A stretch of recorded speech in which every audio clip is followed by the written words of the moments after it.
Hey guys, Enigmatic Mr. L here to talk about what I consider to be the most broken, overpowered thing in every main series Fire Emblem game. So when I say the most broken, overpowered, it can be a unit, a specific weapon, an item, a skill or skill combination, certain combat arts, a specific class, just a game mechanic. It can be anything. Unlike most times, critically, I am not counting in availability as a factor. Like, generally speaking, if there are two units in a game, one's good from the moment he joins in chapter one through end game, another one's amazing, but only ran for like a chapter or two. Yeah, generally speaking, the unit with more availability, I'm going to rank higher. But in this specific video, I'm just looking at something like so ridiculously overpowered. I'm only factoring in like while you have it. Like a lot of these things I have on the list, my choice for the games, they're only around for like a chapter or two, if that. But still, while you have access to them, they're so ridiculously like overpowered that I think they deserve a special shout out. So, with that out of the way, let's just get on with the list. Starting with Shadow Dragon and the Blade of Light. A few good options here. This game is one of those that has access to infinite range warp, especially in a game with just every map objective besides like the final boss is seas. So that's very powerful. Originally, I did consider just putting Marth here as a unit. He's pretty good in this game. He's has exclusive access to the Mercurius, has access to the rapier for all the cavalier and knights. Has like the aggro innate ability, like enemies will target him if possible. But that's more of like a general game purpose. I think if we're talking about like just something that's really overpowered, even if it doesn't have much time to shine, I got to go with the Falchion. You really only get it for like two chapters, but while you have it, it's really good. At any time, you can, as infinite uses, you can use it to just infinitely or fully restore your HP without like any drawback. That's good. Deals effective damage to Medius, like the final boss, and any adjacent attack that's not magic or it's manatee, just seals the attack and stop it. So you're not invincible. You still have to deal with like manatee attacks, and there are quite a few of them in the last two chapters. You're still vulnerable to like magic if they're attacking from like a distance or like snipers, but that's still a very good effect. The only thing holding it back is, again, it's limited availability. But if you're not factoring that in, I think this is a ridiculously overpowered weapon.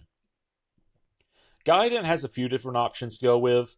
This game is known for just having some really broken mechanics, some of which I did not get to experience my one playthrough of Gaiden, just kind of missed them. But, among other things, it has infinite range warp through Sill, which isn't as impactful here as it is in Shadow Dragon Blade of Light because most maps objective is route, but that's still very useful. You have like the ring that increases your movement by one and sets your speed to like the maximum of 40. Another ring that increases the range of like your magic attacks.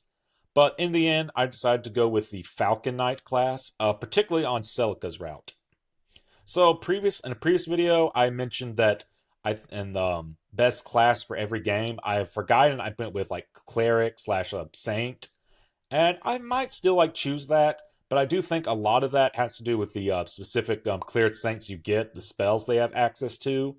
Um, but also it's just the fact of if you split it an alms route and Celica's route, an alms route, I mean Falcon Knight is good, but it's not nearly as impactful. In Celica's route, it's just incredibly broken. Like for one, they have like hard set like max damage to monsters. They have an innate Slayer skill, so you just do the hard max damage of like 40 to every monster enemy.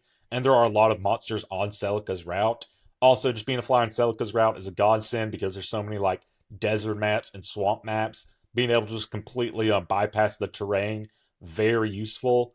And also, the three of them have access to the triangle attack. It's a very good way to take down like Jeddah if you care to take him down because he's vulnerable every like fourth turn, so you can just set it up on the fourth turn, just do a triangle attack, maybe attack the other two sisters to do some more damage. Very good way of taking him out.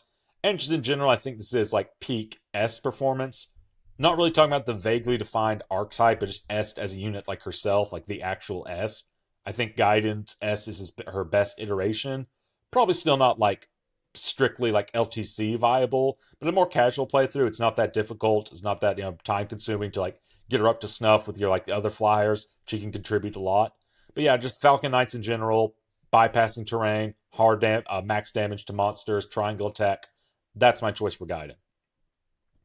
For Mystery of the Emblem, I went with the Astral Shards. These 12 shards you get, which boost growth rate by, I believe it's like 40% overall. Can be something like 30% to one growth rate, 10% to another, or like 30% to one, 20% to another, then minus 10. Like many of them do have some minus 10, but overall, the overall impact is plus 40%. So you have like access against some of these like early chapters in book 2. You can really boost your unit's performance up a lot. A new Mystery of the Emblem is just like a flat stat increase, which is probably more useful like in the short term, but just long term, put them on a unit, get like an increased permanent increase to like various stats, I think is very potent. Eventually, these combine to the Star Sphere, which has like plus 30% to all growth rates, although by that point, there's only like a few chapters left. Still, I think this is like very like good mechanics. Someone was talking about Mystery of the Emblem Book 2 specifically. They said it's a pretty easy game. I think the only way to make it challenging would be Iron Man it, which of course makes every game more challenging, and to like ban the use of astral shards. But overall, just the options like boost growth rates, especially like early on. You can do something like chapter like 4 or so, just Nosferatu tank with like Lynn, boost like her growth rates up with like the astral shards you get. Very potent, overpowered mechanic. For Genealogy of the Holy War, originally I was going to go with Sigurd and Seliph, your two lords for the game, and your game over conditions, who are both very strong. Even if you're not like strictly soloing the game with them, they're going to be doing most of the heavy lifting. Sigurd just starts out on a horse, pursuit, access to A-rank swords, good stats, just broken right off the bat.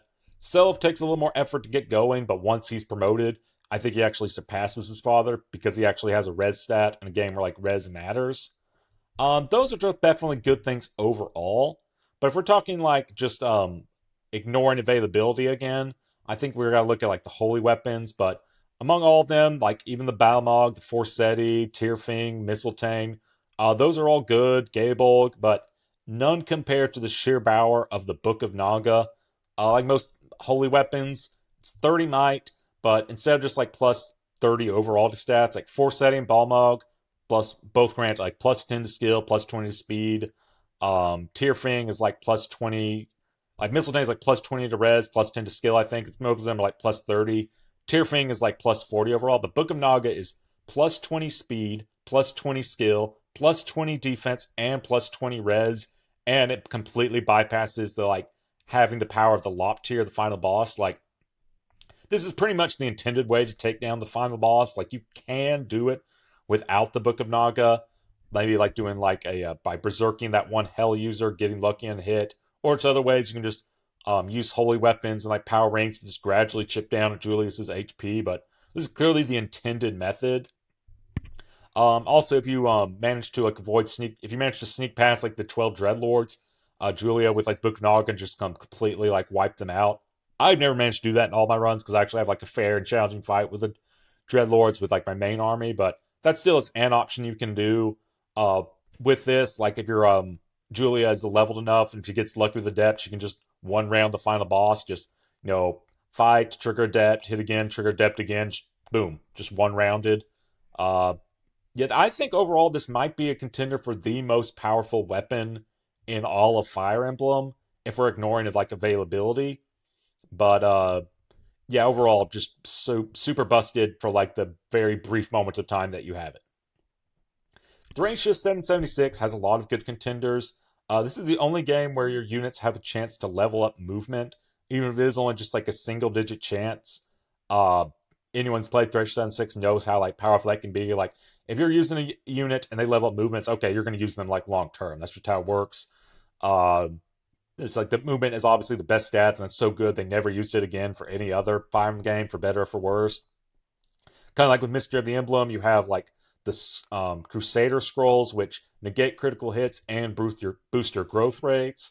You have a lot of good personal weapons like the Vouge or the Puji.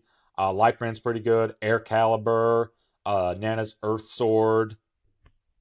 So those are all good. There's also like a follow-up critical coefficient. Basically, like if your unit double attacks and they have a really high FUCC or FCM, they can just pretty much guarantee to crit on the second attack. Certain skills like Wrath are pretty good, just guaranteeing critical like on enemy phase. Those are all very good, but in the end, I had to go with just stabs in general. Like obviously, you have the warps, infinite range warp staff in a game where like not all the chapters, but a good amount of them are C's, so you can just trivialize like warp boss killer, warp leaf, kill boss, and then C's to clear many chapters in like one turn. If I had to narrow it down to just like one staff, it would definitely be the warp staff. But beyond that, you again have like infinite range rescue, infinite range like rewarp staves. You have like berserk staves, silent staves, sleep staves, which in this game they don't have like a cooldown effect. Like the only way to undo the effect of status is use restore. So if you just put like an enemy to sleep and there's no one that can restore it, it's like boom. Well, they're just shut down for the map. You can just use magic water to boost your res, which in this game magic and res are tied together to silence or berserk or like sleep some really potent, powerful enemies. That's something. Staffy, of course, has hammer and staff to repair like the powerful personal weapons or just like more use than the warp staff or something. And of course, you have Tina with her two personal staffs. Both are very good. The unlock staff, unlock any door, chest on the map is good. And of course, everyone knows how much of like a joke the thief staff is. Just being able to take anything off like a unit as long as you have a higher magic staff. Just stabs in general. Like if you can use stabs, especially when you get up to like A rank stabs, you're a great unit. That's really all you need to be like among the best of the best in Thracia 776. For Binding Blade, there is like Rutger, and you can if you're playing more slowly and casually, you can like build up support with Clarine. It grants a lot of a crit and like a void. Give him something like promote Swordmaster for the plus 30 and 8 crit. Give him like a killing edge, like 30 crit on top of that. Plus kind of supports. You can have like a very good unit who's almost like guaranteed to crit with like one of his two attacks because of his high speed, and he's nearly untouchable. But I mean, as good as he is definitely a good unit. He's still like a sword locked. He's locked to one range, and he's like just locked to infantry, no mount. I think if we're talking about Binding Blade, it has to be the secret shop in chapter 21. So, secret shops in general are nothing new. Like all the GBA games have them, the Arcane games have them, and they're good. Don't get me wrong. Like buying stat boosters, that's pretty good. Buying certain weapons. This is the only game where you have the option to buy like a theoretical infinite amount of boots, so long as you have the money for it. And just like increasing movement, Thracia 776 by level up was so broken it never returned. They never did this again. You can sometimes find like secret shops or shops have like boots just as like a one-time purchase, but that's it. Just having like so many all of your units just like stack up on boots really trivializes the last like 2 or 3 chapters of the game. Like the final chapter, it's kind of combined to like the final fight with Idun and like we're going to fight chamber to chamber fighting like the dragons. It's supposed to like build up pressure, but like having like those reinforcements just come from where you spawn, just, like put the pressure on you to got to keep moving forward. But if you get enough boots units, you can just, if you get buy enough boots, you can just completely trivialize it. Just move so fast that the enemies like are never gonna come in or close to getting in contact with you. So that's very good. It basically makes like the whole metagame of like up to chapter 21. It's like save as much money as you can so you can buy as much boots as you can. It's ridiculous. It's overpowered. It's only very few chapters, but I love it. I think it's like a fun thing to do. Blazing Blade was a very difficult choice for me, as I feel like there are a lot of mechanics, units, weapons in this game. They're good. They're very good, but they're not quite broken. Like Marcus is very good in this game, better than he is in Binding Blade. He holds up. He starts out very good, and he can even hold up to like end game even without like even just kind of mediocre growth. But he's no like Seth. He's no Titania. This is a game that really boosts the accuracy of like javelins and hand axes, made like 1-2 range combat. Like javelins, hand axes go burr like a violent strategy, but again, that's good, not quite broken. Originally, I did consider putting just like the pre-promotes in general. Marcus, of course, along with Hawkeye, Pent, Harkin, are all just very good, but didn't really seem broken. Thought, okay, what's something that really seems like broken, overpowered? And I thought, okay, anything that can just potentially like one round the final boss, I think would have to do it. So I went with Luna. You get Luna a few chapters in. At first, it's nothing too special. It's a 0 might tome, but it negates the enemy's res. But by the time you get to endgame, enemies have so much resistance that you're pretty much always going to do more damage with Luna than like anything else. If you train Canas up enough, get his like magic high enough, or if you use Athos, They do have to get lucky with a crit, but they can just complete like one shot the final boss, like the fire dragon. But Luna does have like I think it's like plus 20, like innate crit, so it's not that unlikely. Uh, yeah, FE7 Luna, like especially when it comes to final boss, it's kind of overpowered. Not kind of overpowered in general throughout most of the game because you only get, I think it's like one you get like midway through and another like an enemy drop, so you can't just spam it. It is like fairly heavy, but like when it comes to the end of the game, something can just one round the final boss. I think it deserves a mention here. Then of course, Sacred Stones nerfed it a lot by making its hit rate from like 90% to 50%, and it was like every time I play Sacred Stones, I have like an enemy using Luna on me with like their like 15% accuracy. I'm like, one of these days Luna's actually going to hit something. The only time I saw Luna hit, someone was like playing Sacred Stones and killed Seth. So that was the first. I saw the first thing 2 times. Luna actually hitting its target in Sacred Stones, and Seth dying. Speaking of Sacred Stones, I'm not going to drag this out. Best thing about this game, most broken power, is Seth himself. Obviously, a big factor of that is availability in general. The only chapters we're not around in is 5X because that's like Ephraim's side mode. He has more availability than even Erica because she misses out on a few chapters if you play Ephraim route. But even just beyond that, incredible base stats that hold up even on 0% growths. Like, sure, if you're playing 0% growths, he's eventually going to be surpassed by, say, like Dusel, especially like with the Garm, but he can still contribute like at base level sets like an in game. Shows how powerful he is. He has better growths than Erica or Ephraim. Really, all he needs to like keep up is just feed him like boss kills, which isn't that competitive a resource because it's like, do I feed this boss kill, give him like 50 XP to any of my other unit scrubs that are giving me XP normally, or to give it to Seth because he's like he can get 50 XP from this boss or like 2 or 3 experience from like other enemies. It's like, well, the other units are going to level up fine just from the generic enemies. Just feed the boss kills to Seth, and he'll hold up through like the beginning of the game all the way to the end of the game just fine. Just stock him up full of javelins, made like elixir, and watch him go to town. Like all of your army send Seth to take on half the map, Seth will take on the other half. I've seen like some solo videos for Seth, and really the most difficult thing about a Seth solo run isn't that Seth can't handle the enemies; it's just keeping Erica and Ephraim safe. You kind of have to like rescue them and like cut Seth's speed and skill into half, and he could still wreck house, or just kind of bend the rules a bit. It's okay, the Erica, fight a little bit, and like chapter 15, where she joins, Ephraim can fight a little bit here and there, but it was really just, just deployed Seth and have to worry about deploying them. I think, honestly, like, soloing the game with Seth would be easier than just, like, playing the game outright. Again, just a solid weapon ranks, A in swords and lances. Probably going to go S ranked in lances for that +5 hit and crit on javelins, but high movement, cavalry, solid base stats, solid growths, just can't go wrong with Seth. For Path of Radiance, mounts, as per usual, of course, like in the series, are pretty dominant, especially because of bonus EXP in this game. That is something that's very good, especially in Path of Radiance, because unlike Radiant Dawn, you can just like rig it, like save and reloading to get like perfect level ups. So instead of just making like your weaker units catch up to par with the rest of your team, you should make the main team are using like even more broken, more powerful.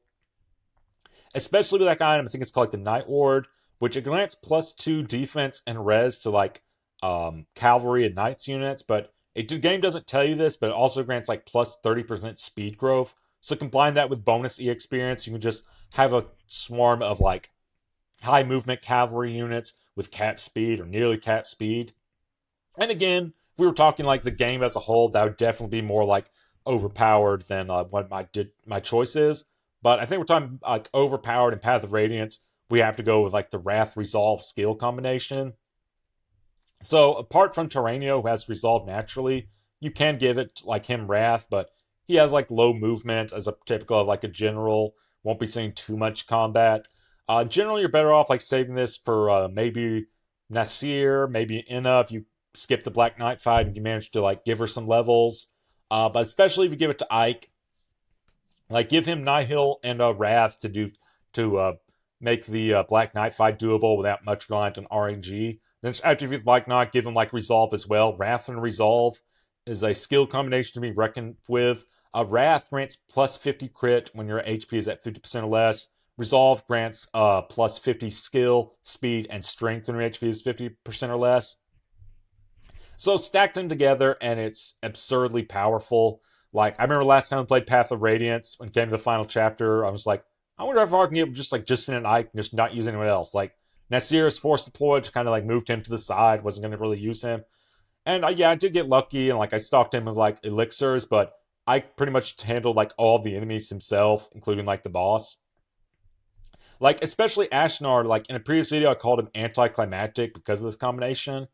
In hindsight, I don't think that was the right choice because like most players playing this for the first time, they're probably gonna go with like Ether Ike, like Great Ether, and actually have like a challenging boss fight. But especially on repeat playthroughs, just being able to completely one round the final boss, like Ashnar comes in, you just wreck him, he promotes, he fights Ike, triggers him into like Wrath Resolve range, and then just Ike just completely wrecks him. It's insanely powerful. It's not perfect. It's not flawless. Like I did see someone lose an Iron Man because they were like relying on this. And like the semifinal chapter, Ike died. Like I don't recommend just sitting Ike just swarm of enemies, especially if you're like Iron Man. So get low HP, you'll be fine. But if you're careful of when to get into Wrath Resolve range, when to be like at full HP, it is a force to be reckoned with. Radiant Dawn, the bonus experience is just a flat 3 level ups per 3 stats get leveled up when you level up using bonus experience. You can use it to kind of like cap certain stats and then level up, but still just 3 stats. 3 stat increases per level up if you level up through bonus XP. Wrath, I think it's like its threshold went from like 50 to like 20 or 30%, depending on which region you're going with. So it's kind of trickier to get into that range because an enemy just like gets you down to half health. You won't trigger Wrath, just resolve, and you can like die easier. And even if you get into Wrath Resolve range, it's much riskier. Like being at 20 or 30% HP is a lot more risky than like 50% HP, obviously. So thought I decided to go with something else.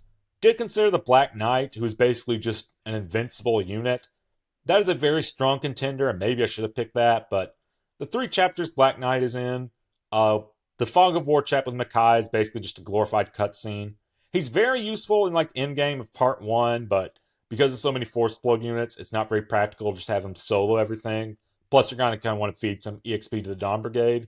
And then when he rejoins in like Reason to Fight, most of the fighting is already done. But I decided to go with the Laguz Royals as a whole. So there is Nyla, the like Wolf Queen, just like the Black Knight. She's available in like 2 chapters in part 1. And apart from having no access to 1-2 range, she's pretty much the same as the Black Knight. Just she's pretty invincible. Enemies aren't going to do any damage to her. Just one shots anything she faces. Then of course later in part 4 you get Tabarn, Nasila, and they're just going to be like the best units like in your like army of like Ike's army, Makai's army, Alencia's army. And by the time you get to like the tower, you have like 6 or so units that are always going to be included. Choose one of the herons to be as your dancer, and then it's like choose 10 units to like accompany you. Unless you're intentionally handicapping yourself just for like memes or having fun, which of course that's fine, it's valid, but you're intentionally handicapping yourself if you don't bring like all 5 Laguz Royals, including like Kanigas, the King of Lions, and Gifka. None of your units are even going to come close to anything the power levels in terms of like speed and strength these are at. Really just makes part 4 like as annoying as it is. It's more just kind of tedious with the enemy reinforcements than it is difficult. And then the tower, they can just really makes like the fights like against Ashura like manageable. Very powerful, very potent. For Shadow Dragon, as well as the sequel, New Mystery of the Emblem, I should probably preface it by saying that I'm not super experienced with the DS Fire Emblem games. I played them both twice, normal classic and hard classic, and I did enjoy my time with them, but I haven't really gotten into the higher difficulties besides like watching a few like playthroughs and the like. So take these 2 entries with a grain of salt. Shadow Dragon, there's a lot to choose from. Infinite Range Warp is always a strong contender. Sheeta with her Wing Spear, being very effective against many of the bosses, is very potent. Forging in general, making it like even stronger. Wolf and Sedgar, like, you can do something like reclassing the generals, will have like 100% defense growth with a few level ups. It's like insane. But I decided to go with replacement units. Once you have like few enough units in your army, at the start of the chapter, like your tacticians, hey, more people want to join us. and their stats are just kind of mediocre. They're whatever. They're tied to like the average level of like your unit. So if you have like a small army consisting of like Marth, maybe like Sheeta, Warper, maybe like one or two others, that can actually be like somewhat competent. But the main draw is they're completely disposable fodder. This is basically like casual mode before casual mode was a thing. So even if you're playing like higher difficulties, like with classic mode, you can just basically just act like you're playing casual mode because there's no like real cost to losing them. Especially because this is the game that changed it so when a unit dies, their inventory gets sent to the convoy. Anytime you get new replacement units, they get like new they have like default weapons. So you just like get that for like a little bit of gold here and there. You don't have to like spend money on weapons for them. Basically, just have like a small team and just like there's no real penalty for like losing your units. This might not have like the best place in like efficiency settings, but as someone who like watched like Excelbum's playthrough of like Shadow Dragon, Hard 5, Iron Man, that might be a big factor of why I included this. Just because it's like being able to play a game but completely different from past Fire Emblem games with like pretty much no drawback for having like most of your units die. I think it's something like ridiculously powered. For new Mystery of the Emblem, they changed how the generics work. They're not tied to the average level of units. They're tied to like their levels are tied to what chapter you're on. So I still could choose that again, but I'm trying to show some like diversity in my choices. Instead, I went with Zane in the arena, and kind of said for Shadow Dragon, maybe this doesn't have the best case in like generics and a efficiency setting. This definitely does not have a place like an efficiency. So if we're going by that context, maybe like Chris or something, a really broken growth unit. But if you don't mind like spending a lot of turns, what you can do is like Zane Joy's the very next chapter has an arena. You can clear out most of the aggressive enemies and it has like built-in save points. You can save there. Have Zane transform someone stronger and enter the arena. The arena of higher difficulties is kind of difficult to clear, but it treats the opponents as if Zane's base stats, ignoring the fact they transform to a stronger unit, making him one of the few units that can like clear the arena somewhat reliably. And yeah, getting more experience on someone just transforms to another unit anyway, that isn't really that impactful. But just getting a huge amount of gold if you can like spare the turns for it to like forge stronger weapons, or like between chapters you can like pay for more drill grounds. Take some time to like get favorable matchups, to get your other units up stuff. Just more money, you can always find something to do with it in this game, whether it's forgery or like drill grounds. But it takes a lot of turns. It's arguably not worth it. But I like the one time I tried this, it was really fun to do. So I recommend everyone give this a shot at least once. Fire Emblem Awakening has a lot of broken mechanics. There's the pair up system, just plus hit and crit, avoid and dodge our units, plus whatever stat bonuses they get, having your support partner as a backpack. Everyone knows, like, at least on hard mode, I don't know about Lunatic, pretty much the easiest way to like win the game is like with the Robin solo. Just Robin in general, having like all these cool skills and having Robin like access to all of the classes as well as like so exclusive tactician class makes him like one of the most broken like growth units in all of Fire Emblem series. But in the end, I think this is the first time in the entry I went with both Nosferatu tanking and Gale Force. Nosferatu is very good in this game. It's not just like a personal weapon of like Linda, and there's like only so many uses. Even if you can repair it, you can just buy them freely.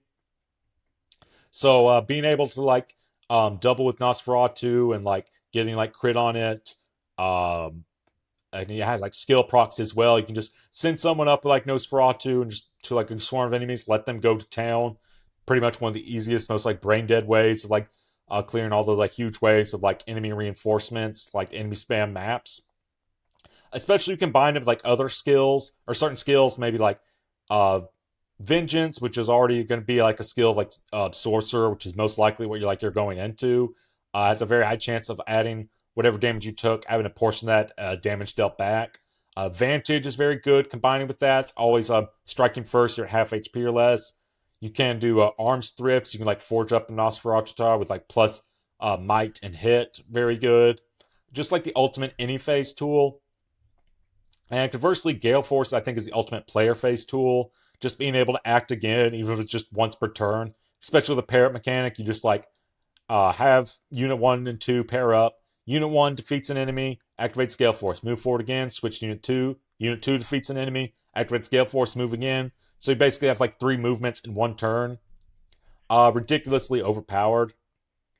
This is a tie that might upset some people. If I absolutely had to pick, like between the ultimate enemy phase tool, the ultimate player phase, I would go with Gale Force because you can potentially just clear a map like before even enemy phase starts. But I do think probably Nosferatu is more useful in just like route maps. Gale Force is more useful in like kill boss maps, but that's just me. Gale Force, like I said, is the one I had to choose, but overall, I think I'd go with a tie in this one. Fire Emblem Fates toned down a lot of powerful mechanics in Awakening. Pair up, you have to kind of choose: do you want like the pair up defensive stance or like the offensive dual strike stance? There's reasons to go for like both, depending on the situation. Gale Force isn't nearly as powerful because it doesn't work if you're paired up. Nosferatu can't crit, can't double, can't activate skills. But in the end, I went with the royal families. Now, obviously, how good the units are, there's a big difference between, like, say, Elise in Revelations joins late, like a late healer, versus like Camilla in Conquest or Ryoma in Birthright. But I do think all of them, at worst, it's like, hey, this is a good, solid unit. At best, they like completely break the game. Like in Birthright, by the time Ryoma joins, the easiest strategy to defeat Birthright on higher difficulties is just undeploy everyone else, just use Ryoma with a corn backpack, stock up on some elixirs, and just go to town. It's not like Iron Man proof, especially against like generals with weapon trying advantage. Ryoma might die here and there, but still, I think it's like overall the easiest way to beat Birthright. Then in like Conquest, Camilla joins with like insane base stats, grows at a higher rate, even like despite her like being an advanced class. And you have options. Keep her in Malignite, she'll be fine. Have her like change into Sorcerer, like Nosferatu tanking. Not as powerful in this game. It's still very good. Forget about magic completely. Just switch to like Wyvern Lord. All good options. Leo and Takumi are both solid units in their own right. And of course, Korn is really good.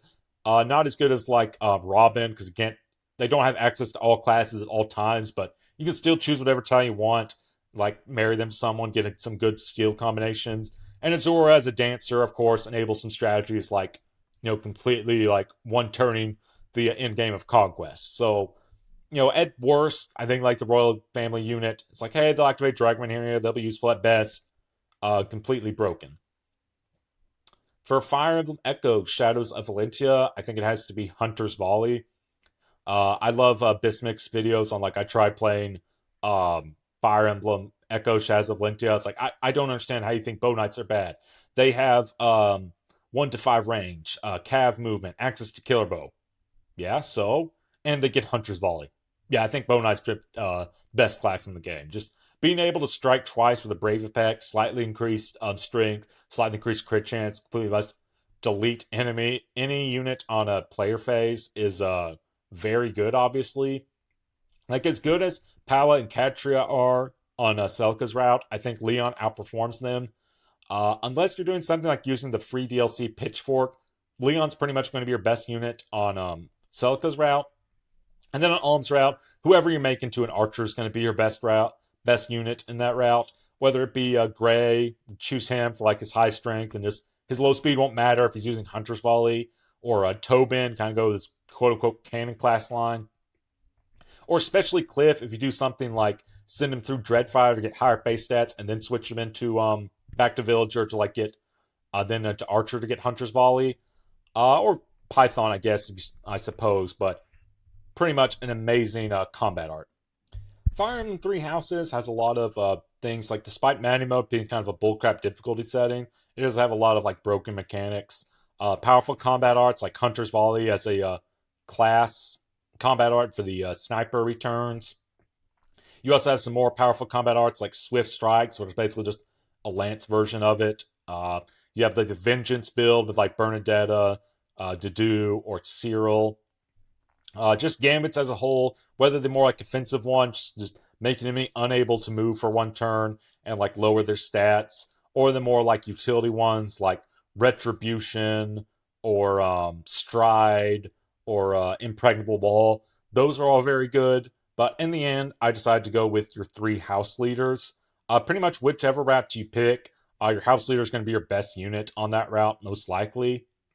Uh, all three of them have just very good, solid base stats and growths, like especially even compared to like your other units. Even though pretty much everyone in three houses, I think, is like at worst they're like fine, and at best it's like they're very good. But your main lords are still going to outshine them. Dimitri, by this point, like everyone knows what a joke like Battalion Wrath, Battalion Vantage is. Just like with like Ryoma, it's like soloing. It's not completely foolproof. It's I wouldn't necessarily recommend it for like Iron Manning because there's always a chance he can miss. But just in general, equipping with a Killer Lance and like a Retribution Gambit or a Chalice of Begins if you have that, or just a Javelin, send him out to with like a, mostly depleted battalion and just let him go to town, wreck everything. Unlike Wrath Vantage build, since it doesn't require being on low HP, if he does miss an enemy or two, he'll be fine. He'll still kill it and he'll be fine afterwards. And especially because it's like personal skill grants to like plus 15 avoid was at full health, so that one enemy doesn't kill also has a chance to just whiff and then just goes back to like killing everything. That's great. Edelgard, probably even like better stats than Dimitri. For like part one, just her stats alone are very good. And then especially when you get into like part two, like the Emir as a weapon, like Raging Storm. Like I said, the Book of Naga might be the most powerful weapon in Fire Emblem and Northern Availability, but because of Raging Storm, it's like I don't know, that gives us some stiff competition. Just yeah, Dimitri might be the ultimate like enemy phase unit, but Edelgard's the ultimate player phase unit. Like forget enemy phase, just like end it in turn one before the enemy has a chance to do anything. Just including like the final boss, you do have to kind of get some lucky with like critical hits and the like. But you can just one turn that map fairly trivially. It's ridiculously broken. Claude, I don't think offers anything like nearly as powerful as the other two, but being the least good of like the three house leaders is still amazing. Um, Probably the best like boons and banes out of like all the house leader. He has like a bane and lances, but like who cares? Natural boon and a boast. Three-class archer to get hit plus 20. Very good for maddening.